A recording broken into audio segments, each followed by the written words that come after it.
Evangelho de João,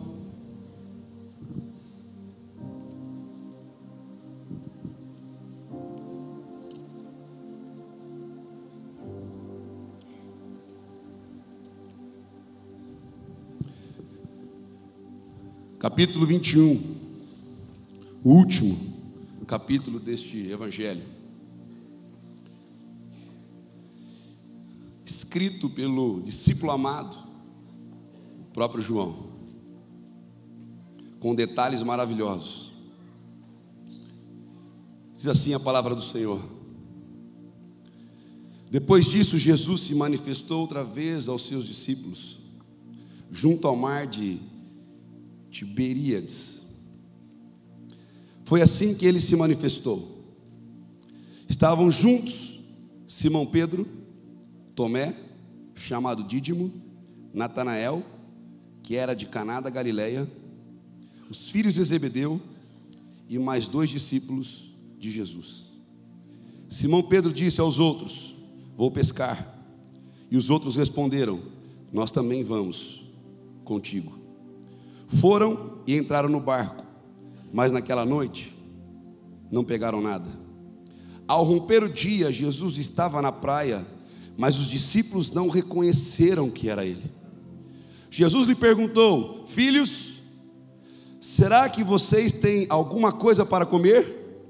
Eles responderam: não. Então Jesus disse: joguem a rede à direita do barco, e vocês acharão. Assim fizeram, e já não podiam puxar a rede, tão grande era a quantidade de peixes. E o discípulo a quem Jesus amava disse a Pedro: é o Senhor. Simão Pedro ouviu que era o Senhor, cingiu-se com a sua túnica, porque tinha tirado a roupa, e lançou-se ao mar. Os outros discípulos vieram no barquinho puxando a rede com os peixes, porque estavam somente uns 90 metros da margem. Ao saltar em terra, viram ali umas brasas com peixe por cima, e também havia pão. Jesus lhes disse: tragam alguns dos peixes que vocês acabaram de pegar. Simão Pedro entrou no barco, arrastou a rede para a terra. A rede estava cheia com 153 grandes peixes, e mesmo sendo tantos peixes, a rede não se rompeu. Jesus disse a eles: venham comer. Nenhum dos discípulos ousava perguntar: quem é você? Porque sabiam que era o Senhor. Jesus veio, pegou o pão e deu a eles. Depois fez a mesma coisa com o peixe. E esta já era a terceira vez que Jesus se manifestava aos seus discípulos, depois de ressuscitado dentre os mortos. Pai, obrigado pela sua palavra. Ela é viva e eficaz. Ela penetra no mais profundo do nosso coração. Ela faz aquilo que o homem não pode fazer. Ela faz aquilo que os especialistas não podem fazer. Porque o Senhor conhece os pensamentos do coração do homem. O Senhor esquadrinha cada coração que está aqui hoje à noite, cada pensamento. Por isso, Espírito Santo de Deus, fale o coração da tua igreja, estes que aqui estão presentes e os que nos acompanham pelas redes sociais também, porque a sua onipresença faz com que o Senhor esteja aqui, e esteja nesse quarto, esteja nessa sala, esteja nesse trabalho, onde quer que eles estiverem, o Senhor também ali está. Nós confiamos esse tempo diante do Senhor, e mais uma vez, pela sua graça e misericórdia, use-me como o seu veículo, como o seu canal, para entregar a sua mensagem ao seu povo, em nome de Jesus, amém e amém. Pode se assentar, por favor.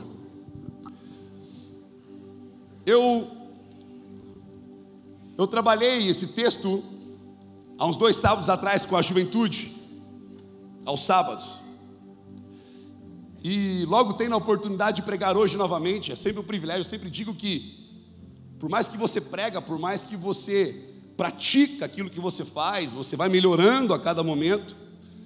Sempre antes de subir, eu sou assim, tomado por um temor, de dizer como Moisés: se o Senhor não for comigo, eu não vou. As pernas tremem, a barriga dá um frio, e você sobe, mas a diferença é que você sabe que o Deus que te chamou te capacita. Deus te chamou, entregará o recado dele, porque o maior interessado em que eu e você sejamos ministrados nessa noite é o próprio Deus. Esse texto é precioso. No versículo 1 diz que Jesus se manifestou outra vez aos seus discípulos junto ao mar de Tiberíades, e fala como ele se manifestou e para que ele se manifestou. Ali estava Simão Pedro, Tomé, chamado Dídimo, Natanael, que era de Caná da Galileia. Em João capítulo 2, versículo 11, é onde Jesus faz o seu primeiro milagre, manifesta a sua glória, em Caná da Galileia. Era de lá que Natanael era. Os filhos de Zebedeu, que é Tiago e João, e mais 2 discípulos que não é identificado aqui no texto. A Bíblia fala que Simão Pedro disse a esses: vamos pescar, vou pescar. Olha só o contexto da história. Você que é um bom leitor bíblico, você que é um bom leitor da Bíblia, você que gosta de estudar, Jesus havia ressuscitado, a promessa dele havia se cumprido, que ele ressuscitaria ao 3º dia. Ele havia se manifestado a eles, aparecido para eles. Olha só, Pedro e João, discípulo amado, havia estado no sepulcro, ele não estava mais ali. Depois ele aparece para os discípulos, exceto para Tomé, que não estava presente naquela hora. E depois ele também aparece para Tomé, porque Tomé é incrédulo, duvida, e Jesus se põe no meio deles pela 2ª vez, porque essa que nós estamos lendo é a 3ª aparição de Jesus. Dentre as 13 vezes que Jesus aparece depois da sua ressurreição, nos 40 dias que ele fica aqui na terra antes de ser assunto aos céus, essa é a 3ª que ele aparece. E o mais interessante é que todas as aparições de Jesus, dessas 13, elas são específicas e pontuais. Então olha só, Jesus se manifesta a ele, Tomé fica atônito, fica maravilhado com a presença do Senhor. Porém, a Bíblia fala que Pedro aqui está dizendo: eu vou pescar. E eu queria enfatizar um pouquinho sobre a vida desse homem que aqui está. Pedro é aquele escolhido pelo Senhor, chamado para ser um dos discípulos mais íntimos. Pedro, Tiago e João é um discípulo que presenciou milagres, prodígios, presenciou ensinamentos que talvez os outros não presenciaram, porque não estavam o tempo todo com Jesus, como eles tinham tido o privilégio de estar.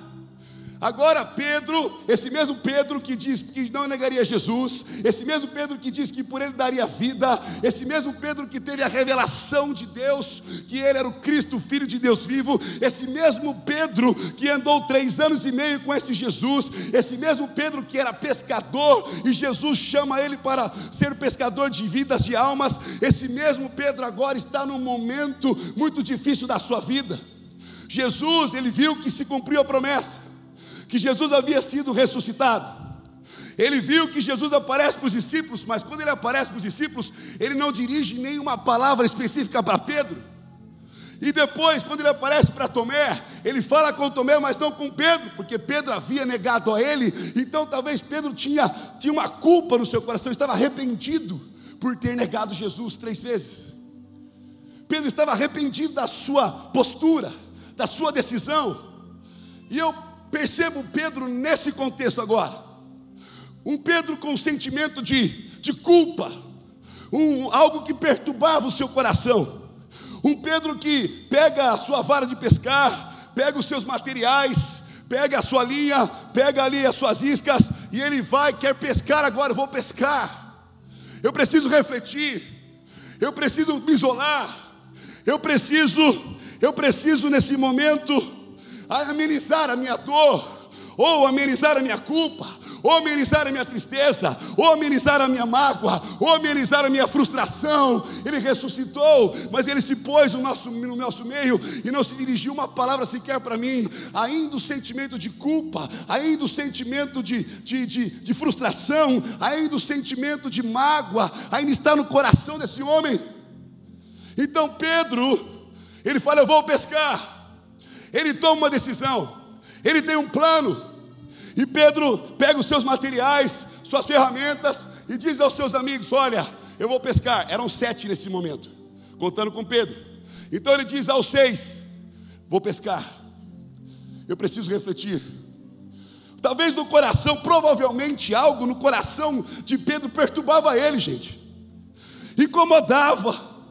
Sabe, quando ele deitava e se levantava, ele lembrava da cena, ele lembrava dos momentos, ele lembrava do olhar de Jesus. Quando o galo canta, a Bíblia fala que Jesus olha para ele. Porque a Bíblia diz que Pedro seguia Jesus de longe. E Max Lucado, num dos seus livros, diz que quando seguimos Jesus de longe, a probabilidade de negarmos Jesus é de quase 100%, ou se não 100%. A probabilidade de cedermos às nossas vontades, nosso querer, cedermos ao sistema desse mundo, é muito maior do que seguirmos Jesus de perto. Assim como João reclinava a cabeça no seu peito, estava do lado de Jesus, era o discípulo amado, é diferente. E olha só Pedro, talvez ele se deitava e se levantava dessa forma. Em seu interior ele podia pensar assim, gente. E talvez você pense assim com Pedro: como é que eu pude fazer isso com ele? Eu andei 3 anos e meio com ele, eu vi os sinais, eu vi os milagres, eu vi os prodígios, eu vi as maravilhas. Ele comia conosco, ele mostrava tanto amor. Como é que eu pude trair o meu Senhor? Como é que eu pude negar o meu Senhor? Como é que eu pude fazer isso? Eu estive com ele na transfiguração. Eu andei sobre o mar, eu vivi o sobrenatural. Foi para mim que foi revelado. Quando ele perguntou assim: quem as pessoas dizem que eu sou? Os discípulos disseram: olha, um diz que o Senhor é profeta, outro diz que o Senhor é Elias. Mas vocês, quem vocês dizem que eu sou? Pedro toma a frente e diz: tu és o Cristo, o Filho do Deus vivo. É para mim que ele revelou isso. Foi para mim que ele disse: Pedro, sobre esta pedra tu edificarás a minha igreja, e as portas do inferno não prevalecerão contra ela. Foi para mim. Como é que eu pude negá-lo? Como é que eu pude, no momento mais difícil, no momento mais sombrio da sua vida, eu pude negá-lo? Como eu pude negá-lo? Como é que eu pude fazer isso? Imagine o coração dele. Imagina como é que ele estava. O motivo de Pedro, talvez, de entrar naquele barco, era o motivo de se isolar. De falar assim: olha, eu vou refletir. É uma fuga. É um refúgio. Sabe, é um tempo de solidão. Eu quero pensar. Eu estou com meu coração inquieto, com meu coração incomodado. Eu quero entrar nesse barco. Estou seguindo uma série com a juventude desse e-mail chamado Fora do Barco. Desde todas as vezes que Jesus tratou a gente no barco, e quando ele pede para a gente sair fora do barco. Então, o motivo de eu entrar nesse barco é o motivo da minha solidão, é o motivo da minha culpa, é o motivo da minha depressão, é o motivo da situação estar contrária. Esse incômodo, essa inquietação não me deixa dormir. O que tira o sono, o que está me tirando o sono, o que me faz pensar naquela cena, isso é o que me faz agora pegar os meus materiais, subir num barco e querer remar sozinho e pescar sozinho, porque algo no meu coração está inquieto, algo no meu coração me incomoda.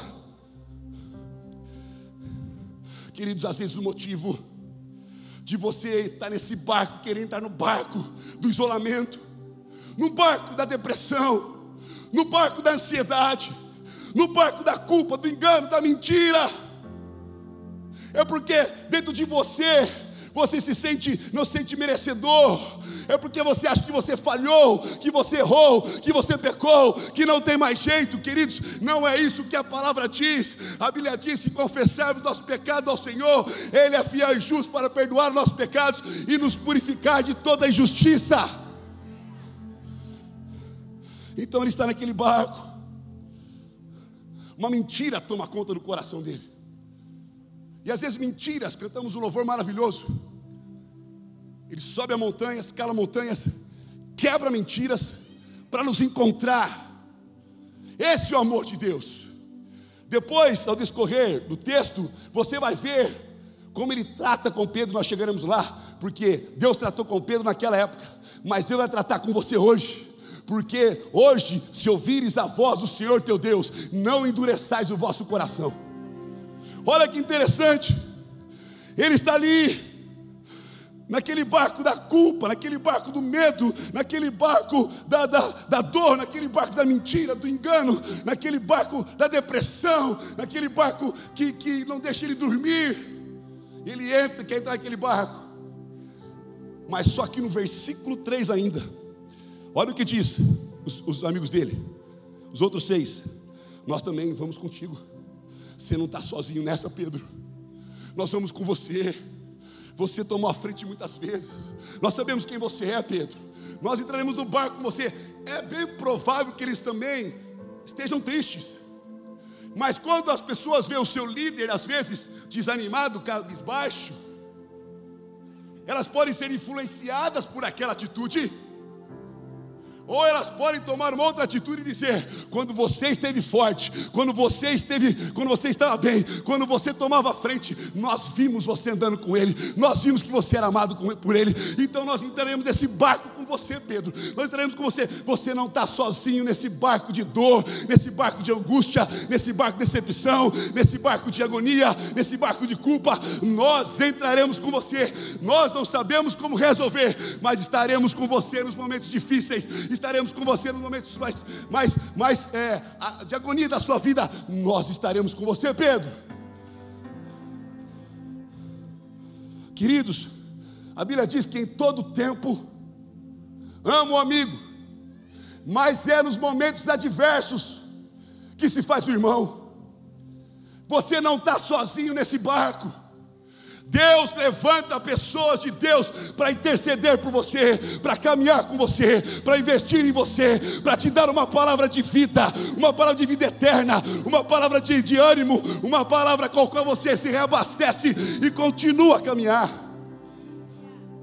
Se você está nesse barco, se você não está nesse barco, você pode ser os amigos que vão entrar nesse barco, juntamente com pessoas que você conhece, que precisam de uma palavra de encorajamento, de uma palavra de ânimo, de uma palavra de esperança, de uma palavra que vai dar um gás para eles continuarem a prosseguir, a olhar para o autor e consumador da sua fé.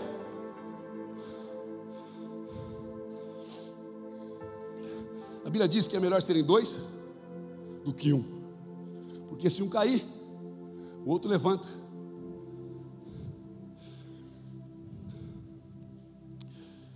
Então eles entram no barco com Jesus, com Pedro. Eles entram no barco, e naquela noite eles pescam, e não apanham nada. Pode ser até mesmo pelo desânimo, ou pela situação. Imagine várias pessoas da mesma forma. Você trabalha, gente, trabalhar desanimado, trabalhar desenganado, trabalhar sem esperança, trabalhar sem vida, sem ânimo, não rende, não dá resultado. E você vai fazer aquilo que você faz de melhor há muito tempo. Você vai fazer com vitalidade, mas não vai dar certo porque você não está com o coração naquilo. Aquilo é apenas um refúgio, aquilo é apenas algo para te satisfazer por um momento. E não é isso que Deus quer que nós façamos. Deus quer nos reanimar para que façamos as coisas com excelência, porque a Bíblia diz: maldito é aquele que faz a obra do Senhor relaxadamente. Não está dizendo maldito de maldição, como as pessoas acham, nossa, algo espiritual. É maldito se você faz e não termina, se você faz sem excelência, se você faz sem amor, se você faz sem paixão. Vão dizer: olha, ele começa mas não termina, ele não tem amor por aquilo. Então maldito é aquele que faz a obra do Senhor relaxadamente. Então, querido, faça com amor, faça com disposição, faça com paixão, faça com excelência, na sua empresa, na sua casa, na sua família, no seu trabalho, na sua universidade, na sua igreja. Faça com paixão, faça com amor. Olha que interessante, e eles estão ali pescando e não pescam nada. Verso 3, verso 4. Ao romper do dia, Jesus estava na praia, mas os discípulos não reconheceram Ele. Aleluia. Eles não reconheceram Ele. naquele momento. Aí você fala, não reconheceram ele porque estavam preocupados com si mesmo. Mas só se você estudar um pouco o contexto, ainda não dá para ver nitidamente naquele período, porque ele ainda era escuro. E quando Jesus fala com eles, e quando Jesus estava na praia, eles não reconhecem Jesus, porque estava escuro. E às vezes na escuridão da nossa vida, na adversidade que você enfrenta, no barco que você entrou, você não consegue mais ouvir a voz de Deus. Você perdeu a sensibilidade de ouvir a voz de Deus. Você perdeu a intimidade que você tinha com Ele. Outras vozes ao redor desse mundo começaram a tomar conta do seu interior. Você esqueceu como Ele te chamava, porque em seguida Ele vai dizer filhos. Ele vai dizer, será que vocês têm algo para eu comer? Filhos, olha essa voz declarando filhos. Tudo bem que a conotação aqui é rapaz, meninos, naquela época, mas filhos é uma voz que eles conheciam, é uma voz que estava com eles 3 anos e meio, é uma voz que se pôs no meio deles na primeira aparição, na segunda aparição. Eles não reconheceram aquela voz, mesmo que a gente não veja o Senhor na escuridão. É necessário estarmos sensíveis à sua voz, porque a sua voz nos fortalece, a sua palavra nos fortalece. Hebreus capítulo 1 versículo 3 diz que Deus tem sustentado todas as coisas pelo poder da tua palavra. Quando Ele fala, acontece. Quando Ele fala, cessa, o mar acalma, o vento fica quieto, tudo acontece. Ontem eu dizia, Ele dá ordem à natureza, e a natureza obedece. Ainda mais na sua vida, se Ele dá ordem a seu respeito, o que Ele tem para a sua vida acontecerá, se for da vontade dEle. Olha que interessante. Eu não estou pregando evangelho de prosperidade, não. O evangelho que eu fui chamado para pregar não é antropocêntrico, onde o homem está no centro, cristocêntrico, porque sem Cristo nada podeis fazer. Olha só que interessante. Ele chega e ele fala assim, ele fala, filhos, será que vocês têm alguma coisa para comer? Eles responderam, não. Então Jesus disse, joga a rede direita do barco e vocês acharão alguma coisa para comer. E assim fizeram e não podiam puxar a rede, tão grande era a quantidade de peixes. Olha só o texto, o versículo seguinte. E o discípulo a quem Jesus amava, João, disse a Pedro, é o Senhor, Pedro, é o Senhor. Eu não conseguia vê-lo por causa da escuridão, mas a voz era familiar para mim. Eu reclinei a minha cabeça no peito dele.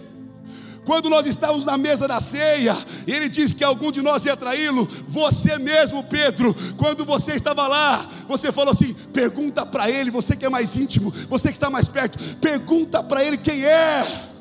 É familiar, eu conheço a sua voz. Só um pode fazer milagres como esse, é o Senhor, Pedro, é o Senhor, Pedro.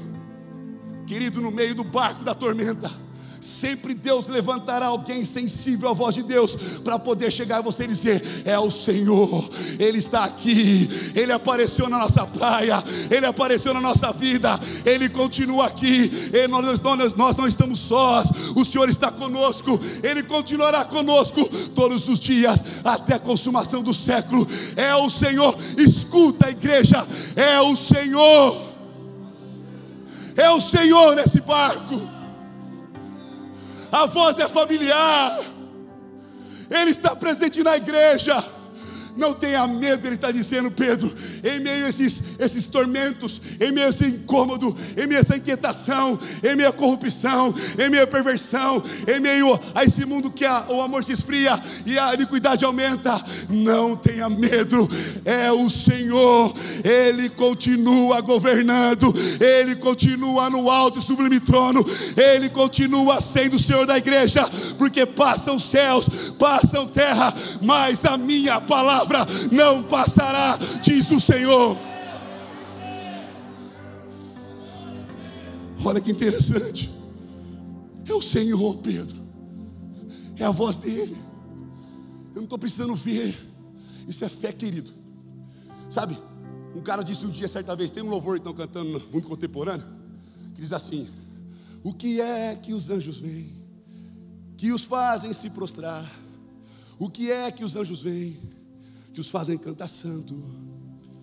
E aí um rapaz disse uma vez, eu gostei, ele falou: beleza, mas talvez lá do céu eles olhem e falem assim: o que é que o ser humano vê, que os fazem se prostrar? O que é que eles veem, que os fazem cantar santo? Porque nós vemos a tua glória. Eles não, eles são movidos pela fé, eles vivem pela fé, eles creem pela fé. É invisível, mas eles creem. O que move a vida de um homem, de uma mulher de Deus, é a fé que Deus coloca no seu coração. Olha só, olha o que ele está dizendo: é o Senhor, Ele está aqui. A promessa dele cumpriu, Pedro. Talvez Pedro naquele momento fala: há uma esperança. Será que é hoje que ele vai se encontrar comigo? Será que é hoje que ia ser esse tormento? Será que é hoje que esse medo, que essa mentira, que esse engano?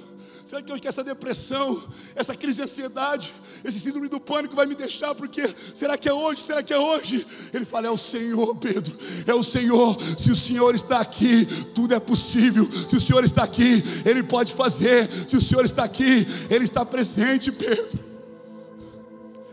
Olha só. E ouvindo Pedro que era o Senhor, cobriu-se com sua túnica, porque tinha tirado a roupa, e lançou-se sobre o mar. Ele cobre a sua vulnerabilidade, a sua vergonha. Tudo bem que era um costume dos pescadores. Ele se lança sobre o mar. Estava a cerca de 90 metros, o texto diz, da praia. Então quando ele se lança ali, os outros discípulos puxaram o barquinho, e a rede com os peixes, porque estavam somente a uns 90 metros de distância, e puxaram. Agora olha só interessante: ao saltar em terra, aleluia, viram ali umas brasas com peixe por cima, e também havia pão. Jesus lhe disse: tragam algum dos peixes para que vocês acabaram de pegar. Olha só que interessante. Vocês procuraram comida a noite toda. Vocês estão tentando se satisfazer. Nesse momento de turbulência, de adversidade interna, que é externada também, vocês estão tentando remar pelas suas próprias forças. Estão tentando remar com o seu próprio braço.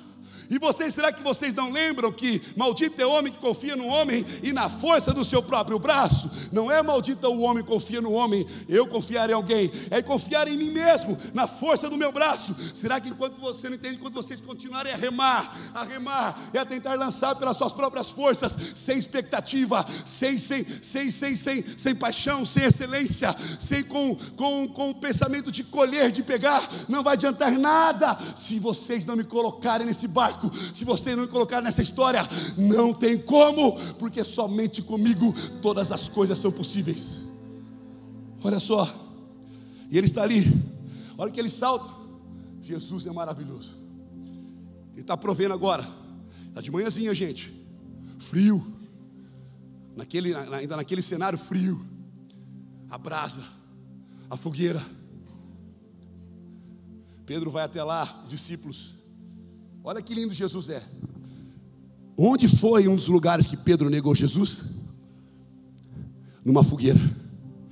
Ele arma o cenário de novo. Vem aqui, Pedro. Vem aqui, discípulos. Vem se aquecer. Porque brasa serve para aquecer, para secar. Brasa aqui, queridos, simboliza o Espírito de Deus, que desce como fogo em nós, que nos acende de novo. Ele nos acende, nos aquece novamente, para entender assim: olha, mediante esse medo eu te trago esperança, mediante esse medo eu te trago cura. Eu preparo um cenário parecido para você, porque aonde você escorregou e caiu, eu quero te levantar, porque 7 vezes cairá o homem, mas 7 vezes Deus o levantará. Olha que interessante. E ele está ali.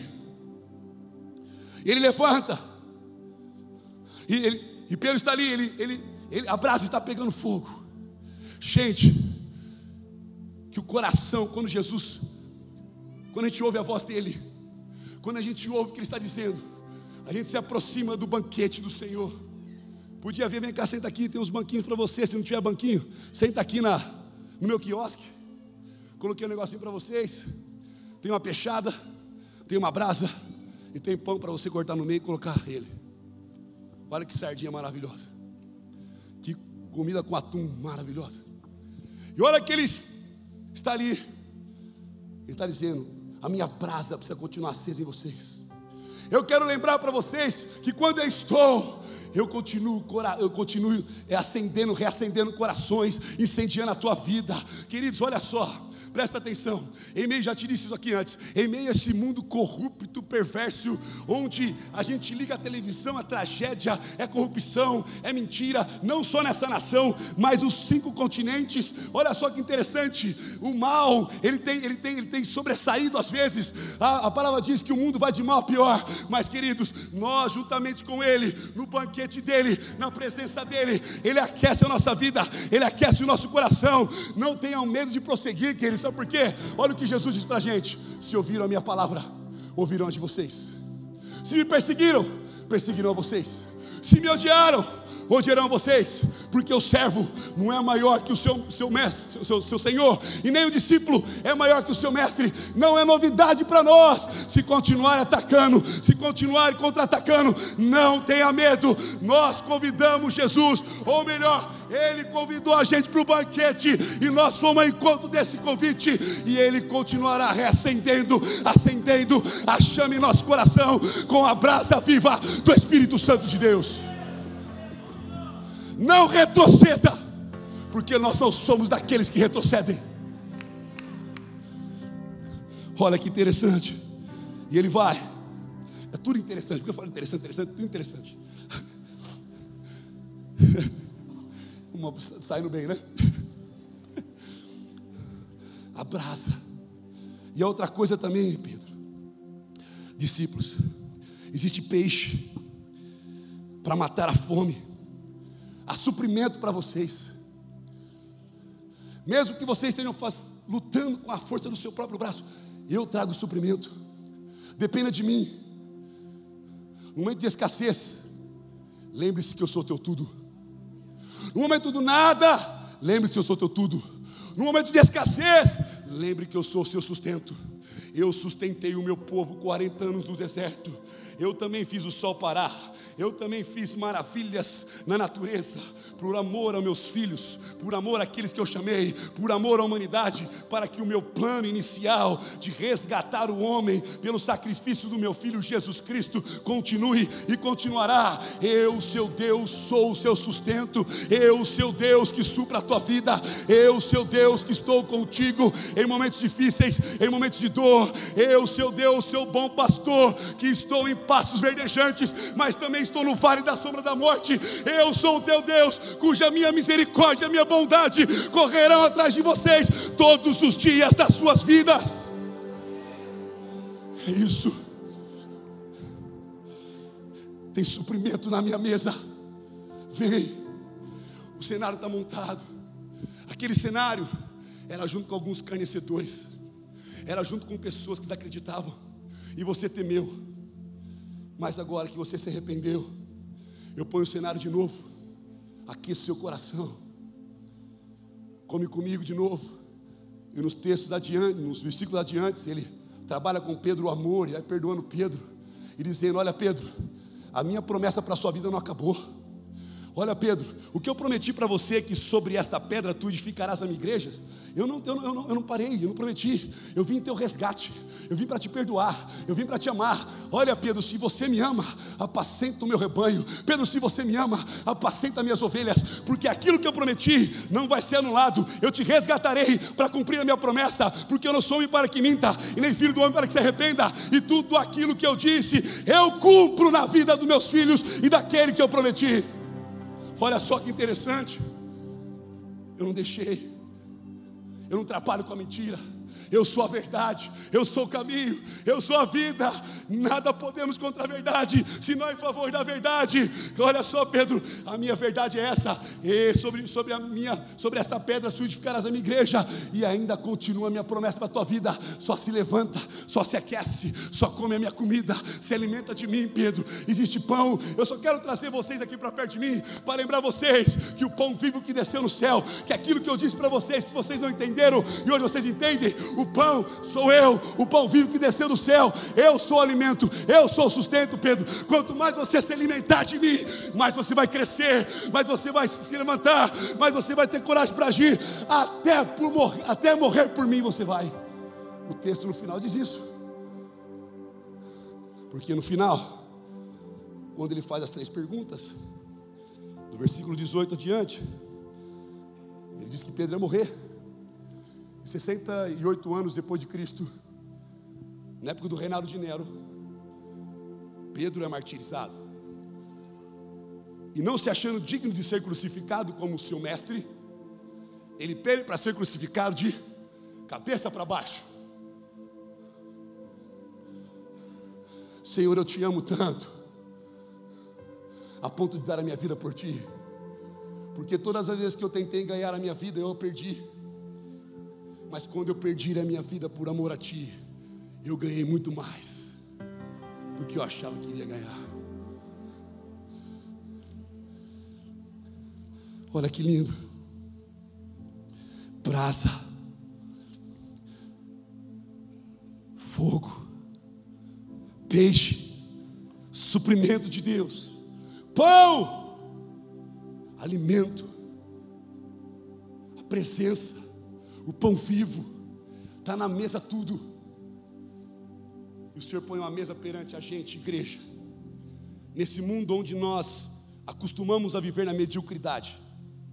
Mediocridade é viver na média. Nesse mundo a gente está acostumado a viver na mediocridade. Nós acostumamos, eu disse, me falha a memória a última vez que eu ministrei, eu disse que nós estamos tão acostumados com os banquetes terrenos, que esquecemos que é um banquete espiritual. Porque você pode satisfazer com muitas coisas. Você pode ser um bom empresário, glória a Deus por isso. Um bom universitário, glória a Deus por isso. Um bom médico, glória a Deus por isso. Um bom estudante, glória a Deus por isso. Independente do que você, uma boa mãe, um bom marido, glória a Deus por isso. Mas se você só põe na sua mesa alimento que satisfaz no momento, mas depois de 2, 3 horas te traz fome, isso não basta, isso não sustenta. Existe um alimento, está aquecido pela brasa de Deus, colocado sobre a grelha, onde você pode chegar, o fogo não para, o fogo não cessa. Você pode se alimentar, e quando você for se alimentando, mais você vai satisfazendo, mais você vai estar querendo, mais avidez você tem, mais fome, mais sede você tem nesse alimento. Existe um alimento onde você pode chegar assim: quem está na mesa? Olha, na mesa pão, o pão vivo que desceu do céu está na mesa. Ele tem muito mais para nós. Quanto mais eu busco, mais Ele me dá. Quanto mais eu me achego a Ele, mais Ele se revela a mim. Ah, meu amado, a intimidade do Senhor é para aqueles que o buscam. O Senhor quer contar os seus segredos a nós. O Senhor não quer mais nos chamar de servos que sabem apenas aquilo que o Senhor manda. Ele quer nos chamar de amigo que tem intimidade com Ele, que fala com Ele todos os dias, toda hora, toda situação, e diz: Senhor, olha, o Senhor vem comigo nesse barco, me tira desse barco agora, me faz sair desse barco, cobre a minha nudez, cobre a minha vergonha, cobre a minha culpa, perdoa os meus pecados. Eu quero me levantar, saciar na sua mesa. Eu quero ouvir a tua voz dizendo: você me ama assim, você está perdoado, você está perdoada. A esperança para você: se levanta, me ame. O que eu prometi para você há anos atrás, eu cumprirei. Levanta no meu amor e siga-me. É isso que o Senhor está dizendo para você.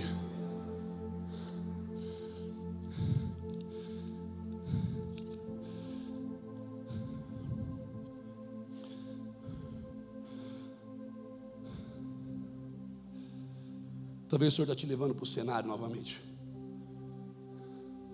Talvez a história que foi contada, talvez não. É bem provável que a história que foi contada tenha a ver muito com a vida de muitos de vocês. Eu não sei porque você está entrando nesse barco, está se isolando, Se é o pecado, se é o engano, se é a pressão, se é a mentira, se é a culpa, se é a vergonha.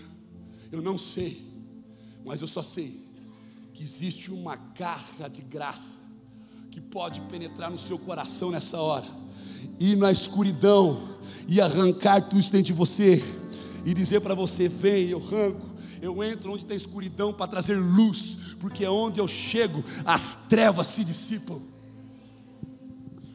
O Senhor está falando contigo.